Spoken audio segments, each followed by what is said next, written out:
So this is the Easter basket, the cookie Easter basket, all wrapped up and ready to go. On to the next one. Please excuse my messy background. I just want to show you what was going into this little girl's Easter basket or Easter bag. They're both going to be the same on the inside. And I already showed you what goes in here is those little goodies that I made, which I'll show separately in another part of the video. All things considered, I'm quite pleased at how these came out. Not sure if I mentioned before, I made 2 of these. This is the second one, and I decorated it with my molded little chocolate bunnies and my molded pink, yellow, and white eggs.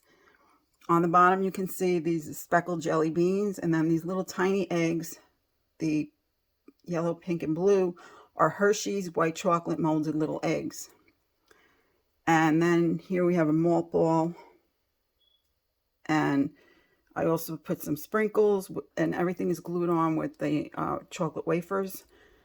And I used some of my cake and cookie decorative sprinkles on here. There's like all little shapes of ducks and little bunnies and butterflies and whatnot. So considering this is my first try at making a basket out of a cookie, I'm kind of pleased. I hope the kids like it. These are Italian butter cookies. There's little bunnies, there's little lambs, little eggs, little flowers. Very delicious. I won't be having any. These are Stella D'Oro S cookies, and they're anisette flavored. So yummy, really good to dunk in black or brown coffee. These are a butter cookie base decorated with sesame seeds. So we just call them sesame seed cookies.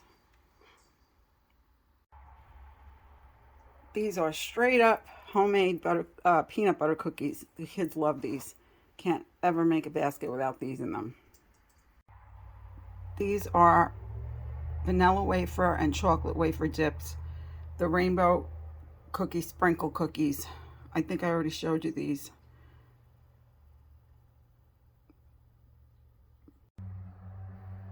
These are just the molded vanilla flavored wafers in the 3 colors, and the little bunnies and little baskets, and eggs with bunnies, and just decorations. These are just little different flavored sandwich cookies. Some are vanilla chocolate, some are banana, orange, and I just dip them in the vanilla wafers and the chocolate wafers, and I decorate them. These are just store-bought wafer cookies, vanilla, chocolate, and strawberry, that I dip in the vanilla wafers and chocolate wafers and decorate. This is just more vanilla and chocolate wafer molded. I love these little guys. They're so cute. The little baby bunnies. These are almond biscotti. They're twice baked. You make them in a loaf, and then you slice them up on an angle, and then you put them back in the oven for 15 minutes, and they're delicious with coffee. Most of the things I made I love with coffee anyway. And these are the dog biscuits. Some bones, some bunny rabbits, some flowers, and some eggs. Easter eggs. Can't leave out the pups. Can't forget about them. This is my final step when making my Easter basket, my cookie Easter basket. This is the 3rd one I made this year. This has been a real experiment for me, one which I plan to continue doing and perfect as I go forward. With holiday baking, I glued this cookie basket to the board using white chocolate melts. So I'm going to wrap it up now, and that'll do it. This is one small container. Sorry, I had a brain freeze. And I'm going to wrap it up in saran wrap really good right now, and then I'm going to put this lid on it and finish decorating it. We're all wrapped up and ready to go in the bag and be on our way for delivery. I have a picture of what the dough looked like fully raised or fully risen after refrigeration of over 24 hours. So this is pounded down a bit. So what I'm doing is I'm going to weigh it in grams, and I'm going to divide it out by how many individual pieces I want to make. And then I'll come back. Okay, so I did the math. I have 1,260 grams worth of dough. So if I do 63 grams, I'll get 20 pieces. If I do 70, I'll get 18. I'll let you know what I think is better. Yesterday, I got 18 out of the other recipe that I had made. So we'll see. I'll be back. Please excuse my extremely rudimentary videography here. I don't have my little tripod with me. I'm not home. Okay, so I have 18 of these little balls. And this is how I situate them in my bowl. And then I'm going to cover them back up with the saran wrap. So I took my dough after I weighed it to 70 grams. And I just turn it in on itself like that. Pinch it in and make it into these little round balls of dough. And now I'm going to cover it, and I'm going to come back to show you how I roll it out. My next step is to take my dough ball and roll it into a 12-inch long piece, and it's supposed to be ½ an inch thick, give or take. And then I'm going to cut off about this much to make the bunny tail, and I'm going to cut off about this much to form the bunny head, and this is going to be the body. I'll be back. It doesn't have to be exact, but this is what I ended up with, just to show you that that is smaller than the head, the little tail. Okay, so now I'm going to shape this log into the body. I'll be back.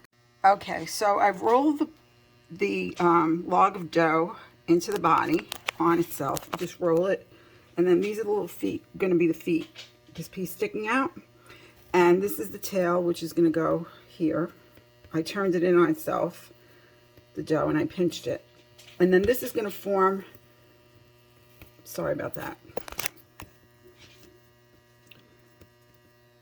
the head and the ears. I'll come back to show you how that's done. Okay, so what I've done here is I've taken the little tail and stuck it onto the bottom of the bunny where it belongs. I put a slit into the dough here, as you can see, to create two different, the back paws. And then in the top part, you just kind of shape it like that best you can.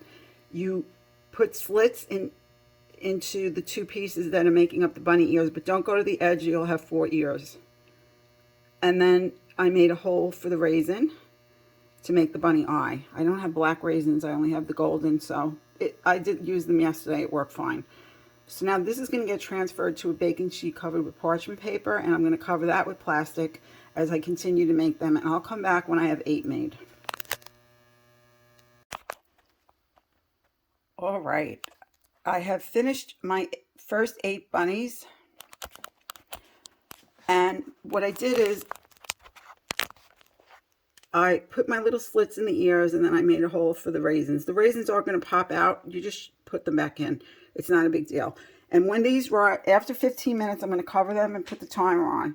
I'm going to come back and I'm going to egg wash them, and I'm going to show you what that looks like when it's all done. If you want to make the bunny have little paws, to move this over a little bit, you can invert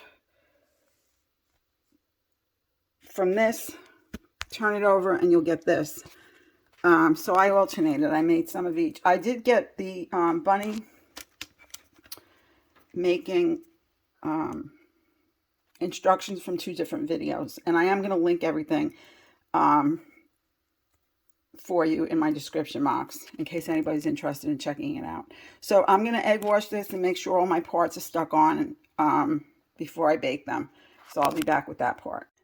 Okay, so what I've done here is I've egg washed all of my bunnies, making sure that my body parts are all attached, like so. I pushed the raisins back in because the dough has risen some. And then I went back in and I re-slitted everybody's ears. And this is ready to go in the oven. And I'm going to put it in for 12 minutes at 350 preheated oven. And then I'm going to check them. They'll probably be done at 12 minutes. Most 14.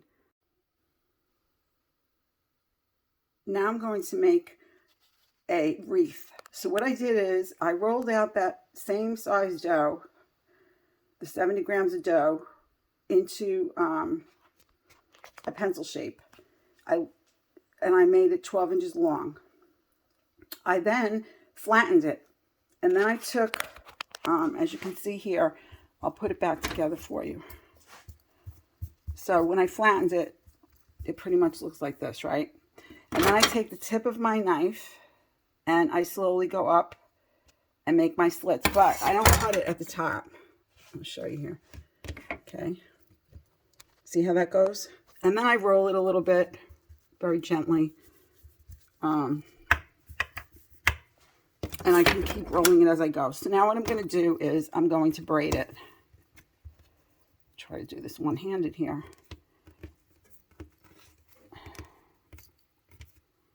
Trying to keep the braid tight, like you would do when you braid hair, right? And I'm going to continue all the way down. Maybe I can do this and show you the whole thing. Let's see. Okay. Keeping it as tight as you can.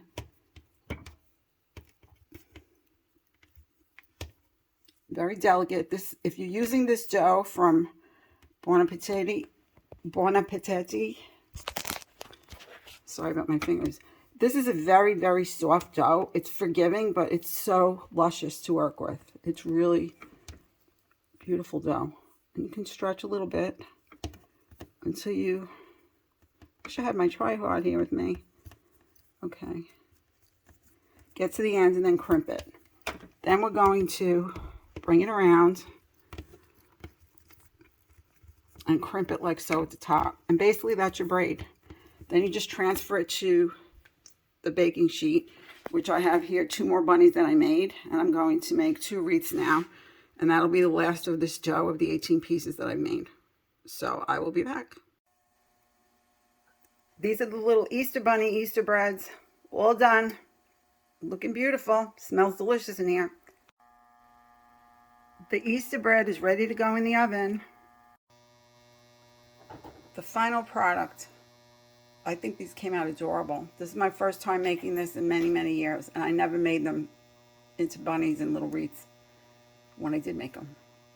I hope they taste good. They sure do smell good.